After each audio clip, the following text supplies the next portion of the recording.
الرحمن الرحیم ایاک نعبد و ایاک نستعین.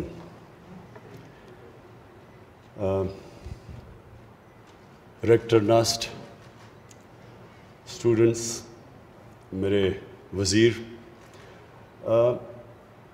میں سب سے پہلے تو اپنی خوشی کا اظہار کرنا چاہتا ہوں کہ میرے دسمبر میں آنے سے اور اب تک ایک کم از کم نسٹ نے وہ چیز پروڈیوس کی جو بڑی بنیادی چیز ہے. دنیا میں سب سے زیادہ اور پاکستان میں بھی جو لوگ مرتے ہیں وہ ہارٹ ڈیزیز سے مرتے ہیں، اور انفارچونیٹلی وہ بڑا مہنگا علاج ہے. تو اس کی ایک تو آپ نے یہ جو آج اسٹینٹس لوکلی پروڈیوس کیے اور جو اس کی بہت بڑا پرائس ڈفرینشیل ہے، ایک تو یہ کام کیا کہ آپ نے ہمیں ہمارا فارن ایکسچینج بچایا، اور دوسرا کہ موقع دیا کہ اور زیادہ غریب مریضوں کا جن کو ہارٹ ڈیزیز ہے ان کا ہم علاج کر سکیں. تو یہ بہت خوش آئند چیز ہے. میں دو چیزیں پہلے کہنا چاہتا ہوں اور اسٹوڈنٹس آپ سے اس کے بعد جو میں آپ سے جو بات کرنا چاہتا ہوں ہیومن پوٹینشیل پہ، یہ سب کچھ ریلیٹڈ ہے. جو پرابلم پاکستان کا سب سے بڑا پرابلم میں فیس کرتا ہوں وہ ایک مائنڈ سیٹ ہے. تبدیلی پہلے ذہن کے اندر تبدیلی آتی ہے، پھر زمین پہ آتی ہے. ہمارا جو مائنڈ سیٹ جب سے یہ 2 سال میں دیکھ رہا ہوں، جو ہمارے گورنمنٹ کے ادارے بن چکے ہیں، جس طرح ہماری گورنمنٹ فنکشن کرتی ہے، وہ ایک بالکل کوئی کنیکشن نہیں ہے کہ پاکستان نے جانا کس طرف ہے، گورنمنٹ کا کیا رول ہے، گورنمنٹ کے ڈفرینٹ اداروں کا آپس میں کیا کوآرڈینیشن ہونی چاہیے. یہ سب کچھ فریکچر ہو چکا ہے. اور اس کی سب سے بڑی وجہ یہ ہے کہ جو ایک نیشن اپنا ویژن طے کرتی ہے کہ ہم نے جانا کدھر ہے، وہ ویژن بلر ہو چکا ہے، اس میں کلیئرٹی نہیں ہے. اور جب اس میں کلیئرٹی نہ ہو تو جو پھر ایک گورنمنٹ کے ادارے ہیں ان کے اندر بھی پھر کلیئرٹی نہیں رہتی.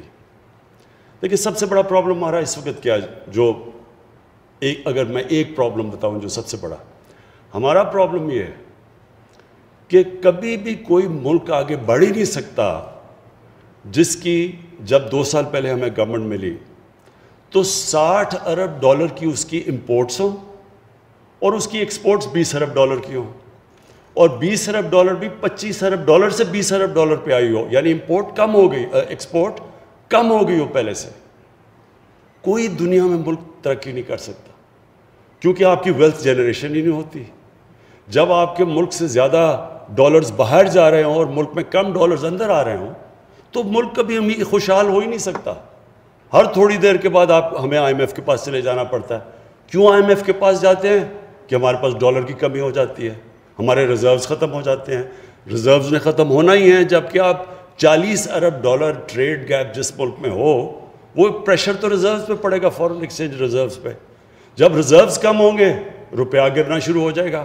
جب روپیہ گرے گا تو مہنگائی آئے گی، کیونکہ ساری چیزیں جو ہم امپورٹ کرتے ہیں، تیل ہے، جو گیس، جو بنیادی جو پھر ٹرانسپورٹ میں جاتی ہیں، جو بجلی بنانے میں جاتی ہیں، سب مہنگی ہو جاتی ہیں. پام آئل امپورٹ کرتے ہیں ہم، گھی مہنگا ہو جاتا ہے، دالیں آج کا امپورٹ، وہ سب مہنگی ہو. جب آپ کا روپیہ گرتا ہے تو وہ ملک غریب ہوتا جاتا ہے. تو سب سے پہلی چیز یہ کہ اگر ہم نے ملک کو ڈیولپ کرنا ہے تو زیادہ ڈالرز کو اندر آنا چاہیے ملک کے بنسبت باہر جانا چاہیے. تو چائنا کی جو ڈیولپمنٹ ہوئی ہے وہ کیوں ہوئی؟ کیونکہ چائنیز لیڈرشپ نے کانشیسلی فیصلہ کیا کہ ہم نے اپنی ایکسپورٹس کو ترجیح دینی ہے، اور انہوں نے جیسے جیسے اپنی ایکسپورٹس بڑھاتے گئے ان کی دولت بڑھتی گئی. اور انہوں نے ایک گورنمنٹ، پھر ساری جو گورنمنٹ تھی اس ساری گورنمنٹ کا کام تھا ایکسپورٹس بڑھانا، اپنے اندر ملک میں زیادہ ڈالرز لے کے آنے. جب ترکی میں پرائم منسٹر اردوغان آئے، تب پرائم منسٹر تھے، تو ترکی کا بالکل ہمارا حال تھا. وہاں بھی ان کو ہر تھوڑی دیر کے بعد IMF کے پاس جانا پڑتا تھا. ادھر بھی ان کی ڈیموکریسی ڈسرپٹ ہوتی رہتی تھی. تو پرائم منسٹر اردوغان نے جو ترکی کی تبدیلی لے کے آئے, انہوں نے پلان کر کے اپنی ایکسپورٹس بڑھائیں, سارے ملک کو لگایا کہ بار بار انہوں نے کہا کہ ہماری, میں نے خود ان کی تقریریں سنی کہ ہماری 3 ٹاپ پرائیورٹیز ہیں, ایکسپورٹس ایکسپورٹس اور ایکسپورٹس. تو ہم نے تو کبھی کسی سے یہ نہیں سنا کہ آج اگر ہمارا وہ ملک جو سب سے 60s کے اندر ایکچولی ہماری ایکسپورٹس بڑھ رہی تھی, 60s کے اندر پاکستان کا ڈائریکشن ٹھیک تھا, انڈسٹریلائز ہو رہا تھا پاکستان, لیکن 70s کے اندر ایک ڈفرینٹ مائنڈ سیٹ آ گیا, وہ بھی کنفیوز مائنڈ سیٹ کہ سوشلزم, اسلامک سوشلزم, اس کے اندر انہوں نے 22 فیملیز کا نام لے لیا کہ جی ساری دولت 22 فیملیز کے پاس چلی گئی ہے. تو اس کا مقصد یہ ہونا چاہیے تھا کہ 22 فیملیز سے ری ڈسٹریبیوشن کرواتے, اس کا جو بھی پروفیٹیئرنگ کو ختم کر کے پروفٹ میکنگ کو اٹریکٹیو کرتے تاکہ اور انویسٹر آتے, 22 کی جگہ اور فیملیز ہو جاتی, لیکن وہ پیسہ جو ان سے ویلتھ کریشن ہوتی ہے وہ پھر نیچے جاتی, تو نیچے سے لوگوں کو اوپر اٹھاتے, جو چائنا نے کیا ہے. بدقسمتی سے وہ مائنڈ سیٹ آ گیا, نیشنلائزیشن آ گئی, ہماری جو ساری انڈسٹرائز ہو رہا تھا پاکستان اس کو چوک کر دیا, اور آج تک پاکستان اس مائنڈ سیٹ سے نہیں نکلا. تو یہ جو آپ نے, یہ ایک بڑا اچھا سٹیپ ہے کہ ہم نے فیصلہ کیا کہ ہم اپنے سٹینڈز بنائیں گے. ہم ان دنیا میں کم ملک ہیں جو کہ اپنے آپ سٹینڈز بنا رہے ہیں, اور ایکچولی جو ملک نیوکلیئر ٹیکنالوجی ڈیولپ کر سکے تو اس کے لیے تو اور بہت چیزیں آسان ہونی چاہیے تھیں, لیکن یہ فریکچر تھا. ہماری ڈیفنس پروڈکشن کئی دفعہ ایک جو نیوکلیئر ٹیکنالوجی ڈیولپ کر رہی تھی اس کی کوئی پرائیویٹ سیکٹر سے کنیکشن نہیں تھی. امریکہ کے اندر جو ساری گروتھ ہوئی ہے پرائیویٹ سیکٹر میں وہ کنیکٹ ہوئی ہے ان کی ڈیفنس پروڈکشن سے, اور ملے ہوئے ہیں وہ اکٹھے, تو وہ پاس آن کرتے ہیں ایک دوسرے سے, گین کرتے ہیں. تو ہمارا کوئی کنیکشن نہیں تھا. پھر دوسرا کہ جو انڈسٹری کی اور جو ایکیڈیمیا کی جو لنکیجز تھی وہ بھی نہیں تھی, کیونکہ ساری دنیا میں یہ کنیکٹڈ ہوتے ہیں. آکسفورڈ یونیورسٹی میں انڈسٹریز کنیکٹڈ ہوتی ہیں ویریس کالجز سے اور فیکلٹیز سے, اور اسی طرح پھر وہ دونوں ایک دوسرے کو بینیفٹ کرتی ہیں. یہاں ہم گریجویٹس پروڈیوس کرتے ہیں, وہ بیچارے بے روزگار پھر رہے ہوتے ہیں کیونکہ کنیکشن ہی نہیں ہے ان کا انڈسٹری کے ساتھ یا جو پاکستان کی نیڈز ہیں. تو یہ بھی دوسری چیز بہت صحیح ڈائریکشن کے اوپر آپ نکل گئے ہیں, کیونکہ جس طرح فواد چودھری نے کہا, اصل چیز تو ایک ملک کبھی بھی صرف کاٹن بیچ کے, یا جس طرح ملیشیا ایک وقت پہ پرائمری پروڈکٹس ربر اور ٹن بیچ رہا تھا, اس سے تو کبھی وہ ایک قوم نہیں اوپر جا سکتی. قوم تو جب ویلیو ایڈ کرتی ہے اپنے پروڈکٹس پہ تو تب اوپر جاتی ہے. تو چھوٹا سا سنگاپور اگر اس کی 300 ارب ڈالر سے زیادہ ایکسپورٹس ہیں اور ہم 22 کروڑ کے لوگ اور ہماری 25 ارب ڈالر کی اگر ایکسپورٹس بھی ہیں, تو اس میں ایک بڑا غلط ڈائریکشن پہ پاکستان نکلا ہوا تھا. تو اب یہ اس کو ڈائریکشن کو ٹھیک کرنا ہے اور مائنڈ سیٹ کو ٹھیک کرنا ہے. جو ہمیں چیلنج آ رہا ہے گورنمنٹ ڈپارٹمنٹس کو بتانا ہے کہ آپ کا کام ہے کہ اس ڈائریکشن پہ جو بھی ایکسپورٹ انڈسٹری جو بھی ایکسپورٹس کی طرف جا رہا ہے, جو انڈسٹریلائز پاکستان کو کرنا چاہتا ہے, ویلتھ کریشن کی طرف جاتا ہے, ساری گورنمنٹ ڈپارٹمنٹس کو اس کی مدد کرنی چاہیے. ایف پی آر کو مدد کرنی چاہیے. جو باقی ہماری جتنے بھی جس کو ریڈ ٹیپ کہتے ہیں, وہ بجائے ان کی مدد کرنے کے رکاوٹیں ڈال دیتے ہیں ان کے راستے میں, کیونکہ مائنڈ سیٹ ابھی تک وہی سوشلسٹ مائنڈ سیٹ ہے کہ پروفٹ میکنگ کو کرائم سمجھا جاتا ہے. وہ 70s میں مجھے ابھی بھی یاد ہے کہ جو 70s کے پولیٹیشنز تھے ان میں ایک ہمارے ساتھ بھی آئے, ہم نے جب پارٹی شروع کی تو مجھے وہ یاد ہے وہ اپنی تقریر شروع ہی کرتے تھے جاگیردار کو پہلے برا بھلا اور اس کے بعد سرمایہ کار کو برا بھلا. تو اگر سرمایہ کاری نہیں ہوگی, انویسٹمنٹ نہیں ہوگی, تو ملک آگے کیسے بڑھے گا, ویلتھ کریشن کیسے ہوگی. جو ہمارا گورنمنٹ کی جو ہم کوشش کر رہے ہیں, آپ مائنڈ سیٹ چینج کر رہے ہیں کہ ویلتھ کریشن, ایک ملک کے اندر انویسٹمنٹ ہو, بزنس چلے, باہر سے لوگ آئیں. جو ہمارے سب سے بڑا پاکستان کا ساسا اوورسیز پاکستانی ہے. لوگ اس چیز کو سمجھتے نہیں ہیں کیونکہ لوگوں کا انٹریکشن ان سے نہیں ہے. میرا سب سے پرانا انٹریکشن اوورسیز پاکستانی سے. جب میں کرکٹ کھیلتا تھا تب میں جب دنیا میں جاتا تھا تو پاکستانی آتے تھے جو وہاں باہر بیچارے, وہ سب سے زیادہ پیٹریوٹک پاکستانی ہے. وہ جب باہر جاتا ہے ملک, جب باہر کے معاشرے میں جب وہ رہتا ہے تو اس کو اپنے ملک کی زیادہ قدر ہو جاتی ہے. اور خاص طور پہ اب جو اسلاموفوبیا ہے باہر, ان کو تو اور زیادہ قدر ہے پاکستان کی. ہم تو وہ خوش قسمت ملک ہیں, اگر ہم اپنی انوائرمنٹ ٹھیک کر دیں, اگر ہم ریسیپٹیو ہو جائیں, تو سب سے زیادہ اس ملک کو جو بینیفٹ کرے گا وہ اوورسیز پاکستانیز ہیں. ان کا سکلز ہیں, ان کے پاس ہر چیز میں ایکسپرٹیز بیٹھی ہوئی ہے باہر, زبردست انٹرپرنرز باہر بیٹھے ہوئے ہیں, ہر ایریا میں پروفیشنلز بیٹھے ہوئے ہیں. ہم نے صرف ایک ملک میں ماحول پیدا کرنا ہے تاکہ وہ واپس آئے. بدقسمتی سے جب ہماری گورنمنٹ شروع میں آئی تو مجھے بڑی افسوس ہوا کہ ہم وہ ماحول نہیں پیدا کر پائے. ایک دم آ گیا کہ جی یہ ڈیول نیشنل ہے, یہ تو جس طرح کوئی غدار ہو گیا.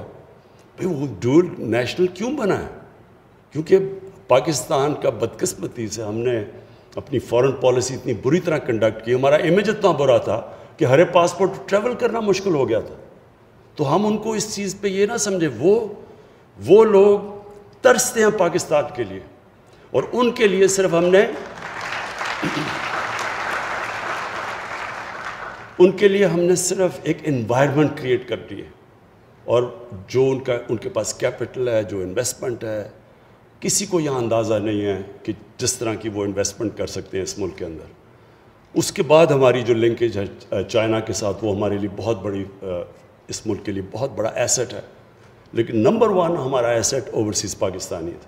اور اس کے لیے پھر سے میں کہتا ہوں کہ ساری گورنمنٹ ڈپارٹمنٹس کو ہم جو اب کوشش کر رہے ہیں مائنڈ سیٹ چینج کرنے کا, کہ جب تک ہم اس ملک میں اپنی ایکسپورٹس بڑھائیں گے نہیں, جب تک کہ ہم یہ جو سٹینٹس امپورٹ سبسٹیوشن نہیں کریں گے, اپنے ڈالرز نہیں بچائیں گے, جب تک ہمارے پاس ایک ڈالر کا سرپلس نہیں ہوگا, ہم تو پھر اسی وشس سائیکل میں ہر تیسرے سال کے بعد IMF کے پاس جانا پڑے گا, کیونکہ ہماری امبیلنس ہو جائے گا, ٹریڈ امبیلنس یا کرنٹ اکاؤنٹ امبیلنس. اچھا جی, میں آپ کیونکہ مجھے موقع کم ملتا ہے آج کل اسٹوڈنٹ سے بات کرنے کا, تو یہ بڑا ضروری ہے میں آپ سے جو اپنا یہ ایکسپیرئنس شیئر کروں, کیونکہ میرا پاس شاید وہ ایکسپیرئنس ہے جو دنیا میں بڑے کم پاکستانیوں میں بہت کم لوگوں میں ہے, کہ دونوں ایک پاکستان کا ایکسپیرئنس اور ایک پھر میری بڑی ایک طویل عرصہ گزارا مغربی معاشرے میں, اور اس کو بڑا کلوزلی اندر سے اس کو آبزرو کیا.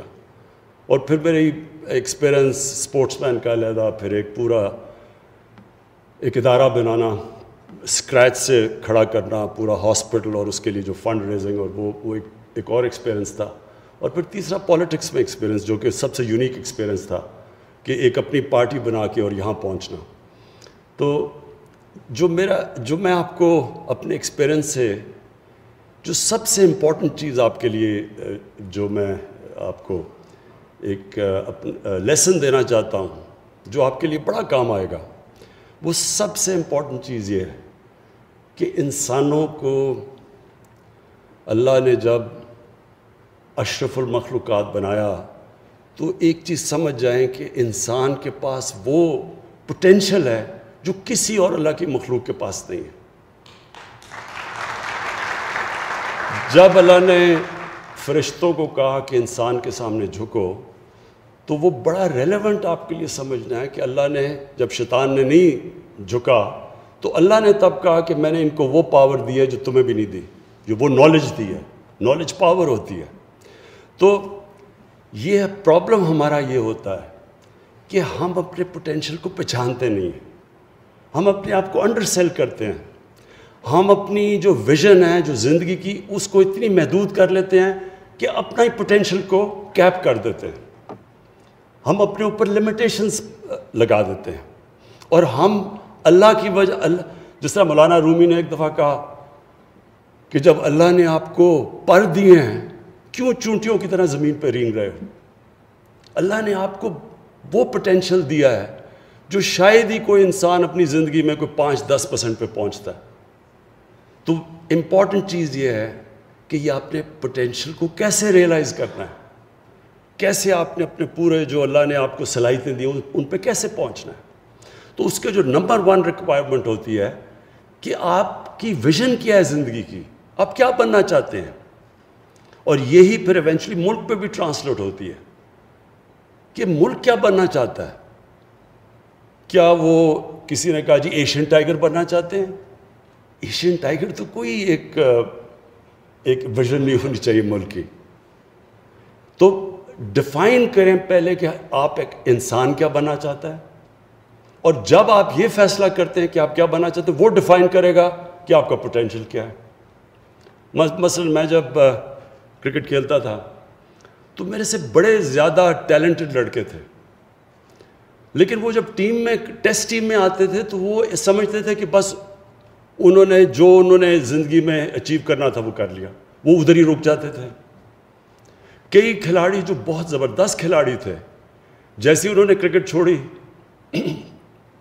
کرکٹ میں بڑی چیزیں سیکھتا ہے. دیکھیں آپ مقابلہ سیکھتے ہیں، سپورٹس میں سیکھتے کیا ہے؟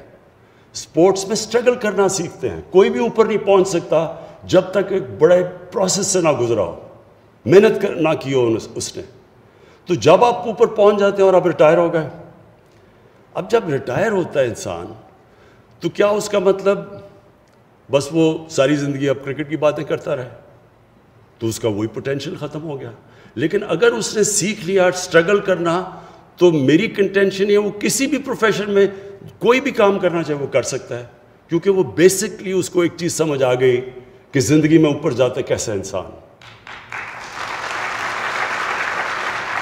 اور اس لیے ہر چیز کے اندر آپ خود ڈیفائن کر سکتے ہیں کہ میں کیا بننا چاہتا ہوں. اس لیے ایک چیز یاد رکھنا کہ انسان کا جو پوٹینشیل ہے وہ لمٹ لیس ہے. آپ جو چاہتے ہیں بن سکتے ہیں، اور اپنی سوچ چھوٹی نہ رکھیں. جو سب سے چھوٹی سوچ ہوتی ہے، جو ویژن ہوتی ہے، وہ پیسہ بنانا ہے.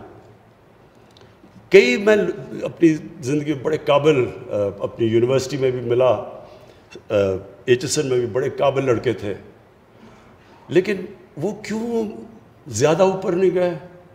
مطمئن ہو گئے مٹیریل کمفرٹ سے. جو مٹیریلزم جس کی صرف ویژن یہ اس پہ رک جاتی ہے کہ میں نے پیسہ بنانا ہے، میں نے کمفرٹ کرنا ہے، یہ بڑی چھوٹی ویژن ہوتی ہے.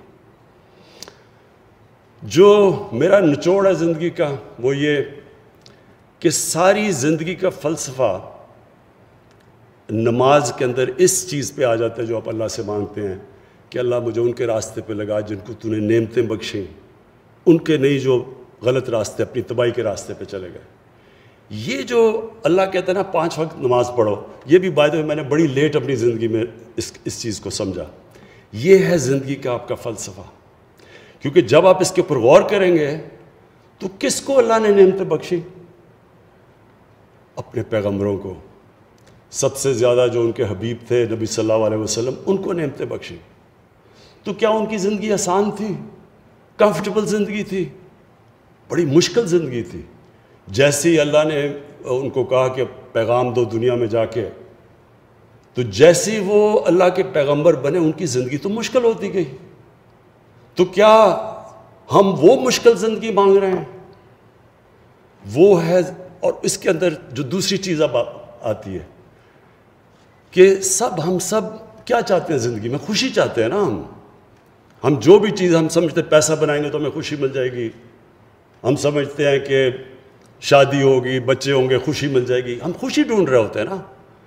تو یہ کیوں اللہ نے کہا ہے کہ ہم صرف ایک چیز مانگے نماز میں، ان کے راستے پہ لگاؤ جن کو تو نے نعمتیں بخشی. تو ان سارے پیغمبروں کے بڑے مشکل راستے تھے، اور سب سے بڑے جو اللہ نے سب سے زیادہ، جو اللہ کے سب سے قریب تھے انسان، ان کی تو آپ زندگی پڑھ لیں. جو 23 سال تھے نبوت کے بعد، وہ بڑے مشکل تھے ان کے لیے. لیکن اس سے کیا چیز اور سامنے آتی ہے کہ ہم جو خوشی ڈھونڈتے ہیں، ہم ڈھونڈتے ہیں جسمانی خوشیوں کے اوپر، پیسے سے اور جو بھی نشے سے. یہ ساری عارضی پلیجر سیکنگ کو ہم کنفیوز کر دیتے ہیں خوشی سے. خوشی آتی ہے جب آپ کی روح خوش ہوتی ہے. روح آپ کی تب خوش ہوتی ہے، روح کنیکٹڈ ہے اللہ کے ساتھ، اس لیے روح آپ کی تب خوش ہوتی ہے جب اس راستے پہ چلے جن کو اللہ نے نعمتیں بخشیں۔ یہ ایکچولی میری ساری زندگی کا یہ تجربہ یہ ہے کہ ہم ڈھونڈتے ہیں خوشی غلط جگہ۔ ہم جب شروع میں یہاں فلمیں دیکھتے تھے، ویسٹرن فلمیں، جب میں پہلی دفعہ انگلینڈ گیا تو ہماری عجیب عجیب کانسیپٹ تھے خوشی کے، کہ خوشی کیا ہے، ہم یاٹ پہ جا رہے ہیں سمندر میں، یہ بڑی خوشی ہے جناب، بیچ پہ وہ ہم تو یہ دیکھتے تھے نا، ہم نے تو فلموں میں دیکھا ہوتا۔ تو جب ہم بیچ پہ پہنچے کرکٹ کی وجہ سے تو ہم نے دیکھا ہم پاگل ہو گئے، گرمی کے اندر ہم لیٹے ہوئے ہیں، ہم یہاں 6 مہینے گرمی سے بچتے ہیں، ادھر ہم گرمی میں لیٹے ہوئے ہیں کہ جناب، کیونکہ ہم نے سنا تھا یہی ہے خوشی کا طریقہ۔ یا پھر وہ کشتی پہ جاؤ جی یاٹ کے اوپر ہالیڈیز، وہ بھی جب گئے مجھے تو سی سکنس ہو گئی دوسرے دن۔ تو ہم خوشی جو سمجھتے ہیں کہ جدھر خوشی ہے ادھر نہیں ہے، خوشی آپ کو ملتی ہے جب آپ کی روح خوش ہوتی ہے۔ اور روح خوش میری کب ہوئی؟ کیونکہ مجھے تو کرکٹ میں سب سے زیادہ اپنے جب میں کھیلتا تھا اللہ نے مجھے وہ کامیابی دی اور وہ ہائٹس دی جو اس وقت تو کسی کو نہیں ملی تھی۔ لیکن جب شوکت خانم کینسر ہاسپٹل کا دروازہ کھلا پہلے دن، میں آپ کو بیان نہیں کر سکتا کہ جو مجھے خوشی تب ملی۔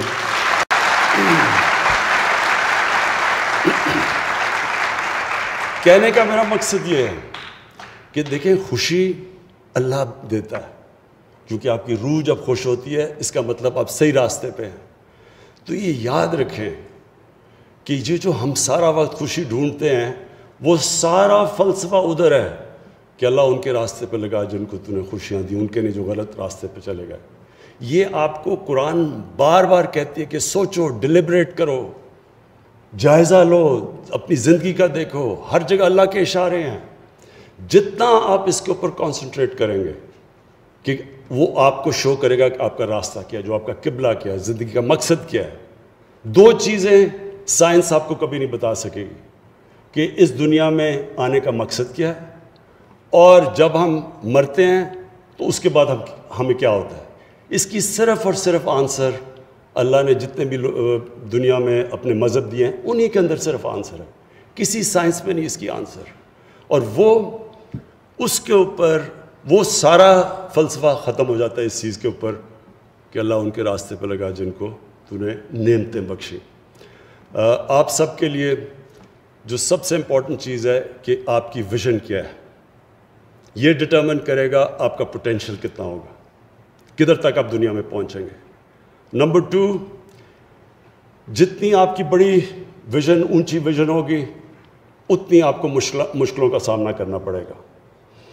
زندگی جب آپ سٹرگل کر رہے ہوتے ہیں اور جب آپ بڑی کسی بھی ویژن کی طرف جا رہے ہوتے ہیں، کبھی اسٹریٹ لائن میں زندگی نہیں جاتی، ہمیشہ سائیکلز میں جاتی ہے۔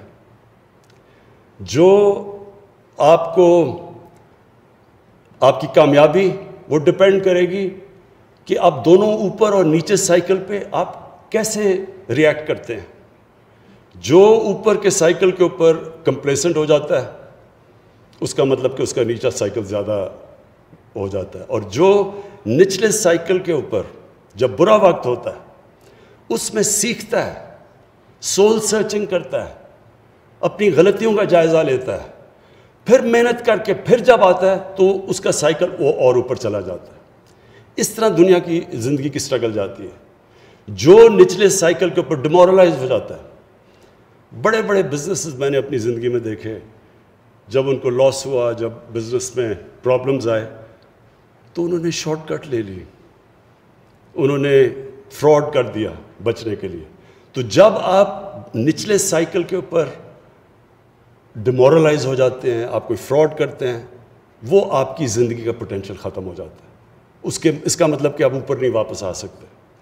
تو جو نچلے سائیکل کے اوپر جب مشکل وقت ہوتا ہے اس میں صبر کرتا ہے، اللہ قرآن میں کہتا ہے کہ میں تمہیں بار بار آزماؤں گا۔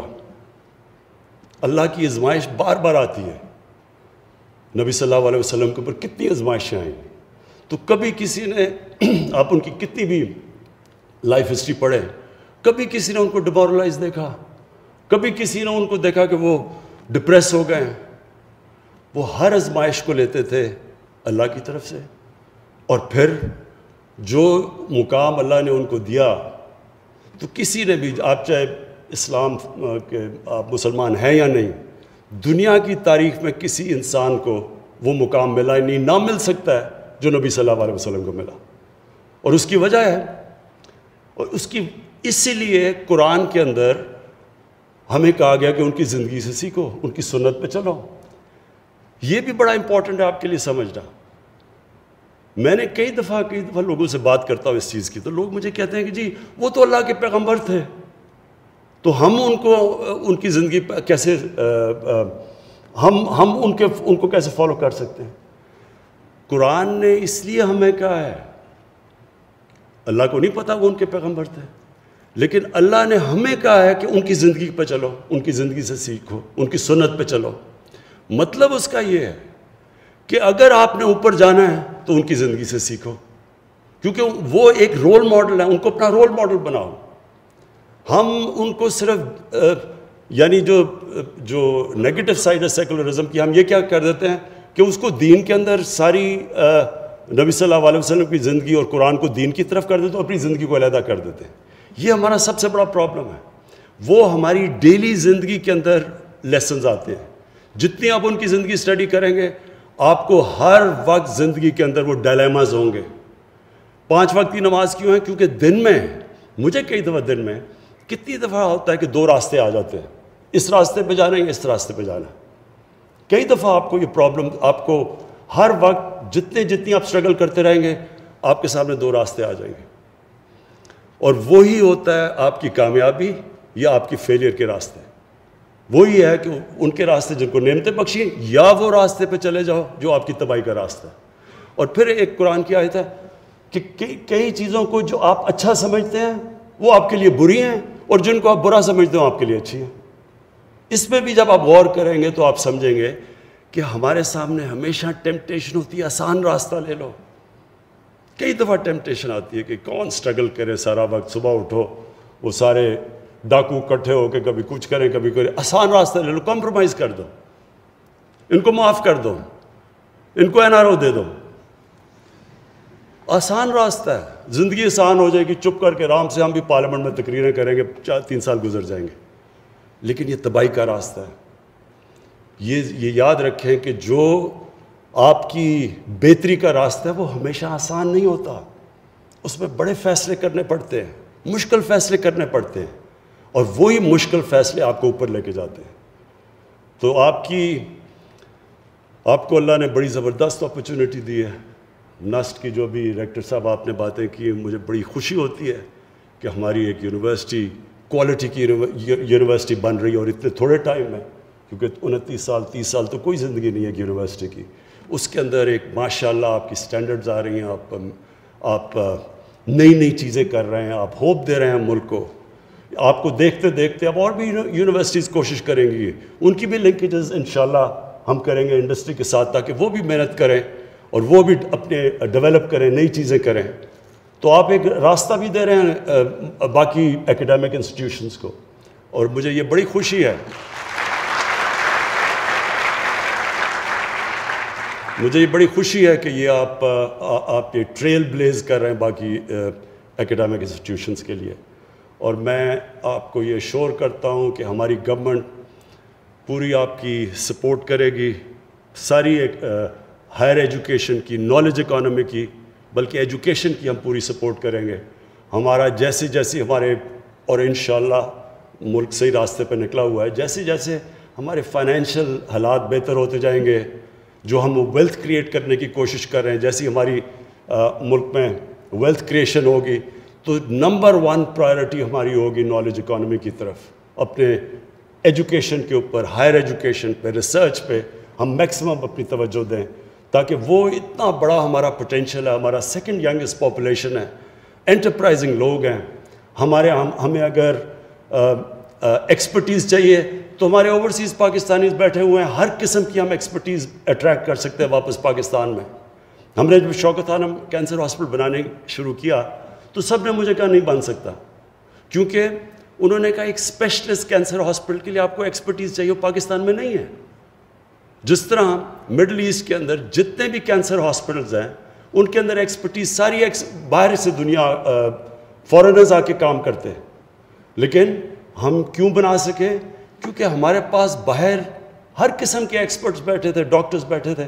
جیسے ہی ہم نے ان کو انوائرمنٹ دی وہ پاکستان آ گئے اور انہوں نے وہ ایک کامیاب ہاسپٹل چلا دیا، جو کہ آج دونوں شوکت خانم کو ایک انٹرنیشنل ایکریڈیٹیشن ہے جوائنٹ کمیشن انٹرنیشنل کی، یہ دنیا میں سرٹیفائی کرتے ہیں ہاسپٹلس کی کوالٹی.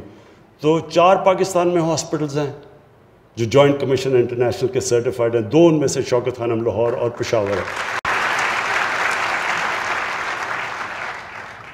میں پھر سے جی آپ کو مبارک بھی دیتا ہوں، اور آخر میں میرا لاسٹ ورڈ آپ سب کے لیے، اپنے اسٹوڈنٹس کے لیے یہ ہے کہ دیکھیں، جب میں کرکٹ کھیلنے گیا پہلی دفعہ انگلینڈ، 18 سال کا تھا میں، تو ہمارے سینئر پلیئرز نے ہمیں کہا کہ، اور ان دنوں میں تو نئی نئی آزادی ملی تھی نا، تب تو بڑا انفلوئنس تھا کلونیلزم کا، تو انہوں نے کہا کہ دیکھو انگریز سے تو جیتنا کا سوال ہی نہیں پیدا ہوتا، ہم اگر عزت سے ہار کے آگے تو بہت بڑی کامیابی ہوگی.